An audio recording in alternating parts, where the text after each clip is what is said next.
amo gini ginasiling ko nga kung may kalipay gani kapid niya gina siya ang mga kasubo kong kaisa. So nagabutang kita sa puntos ang aton na pagpauli subong adlaw,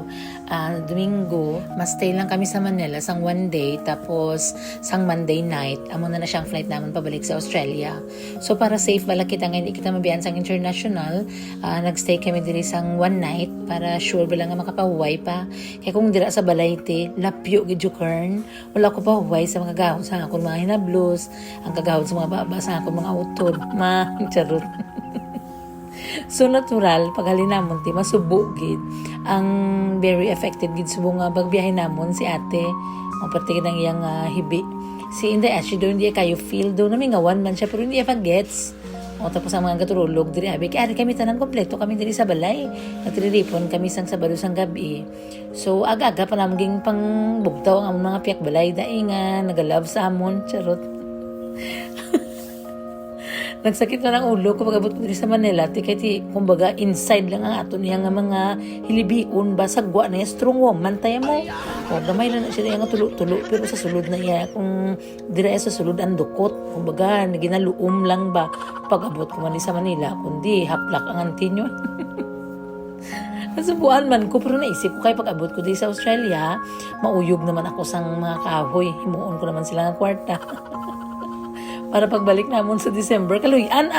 December damo-damoon ko gid nga uyog kay pag abot sa Pilipinas perti man abi kagasto kag kabaluman kamo nga ya pamilya ko man ako man lang sa ginasaligan ti natural. So subong kabawi-bawi na ko sang energy ko ka hibi-hibi kay na natural makita ko man mga bata ko nga nagasadsad masad man kita nga nanay pero mapuli na gid ko kaya nagatambok na gid ko diya sa Pilipinas. Kung tambok ko sa Australia, mas tambok na gid ko diya. Grabe nga kinan-anay bala bisan mo ka pugong-pugong ka ba mo balahaw. So amo na siyang moment nga malakat na kami. Ay gababay-babay na pero hindi gid magwanta si ate gid ang trutangso gid ang iyang bulaho kay nasad gid siya balo pa lang ganyan mga hinablos niya ang mga pakaisan niya kay siya ba yung pinakagulang sa ilang magpipinsan siya ang ate-ate ba bisan magalong lang ni sila dili perti ka maoy ng kamukha niya nalipay na ni siya subong kay wala to siya kagaw sang aircon. So almost 1 month pa wala siya naibig sa bahay ni kuya wala siya aircon gabi siya. Pag ako man na happy man ko na sad kaya mapuli na ko buslot na bulsa ko diti. Pag agi gani namon gatulog pa siya Jollibee gakadlaw lang siya gihapon tapos wala gid kami kasimbaw diri ba. Sige lang gindulungit kami nila sa Marbel nahabtan gid namon ang first trip bala 5 minutes na lang mo nakaabot pa kami kundi aga pa kami nakaabot sa Jensen niya diri gid ako yung nagatangso sipon kuti kay nakita ko mga bata bala nga bisan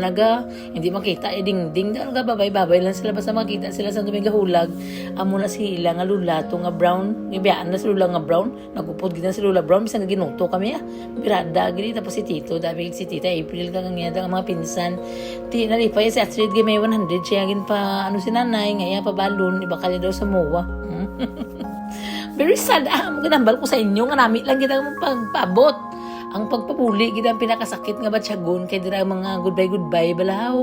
o ti wala ta mahimo ka lang mapundo na lang kita sa Pilipinas kay hindi naman kita taga diri o dayo na lang kami diri tapos dito na kami mabalik naman sa mga puti naman nga earth.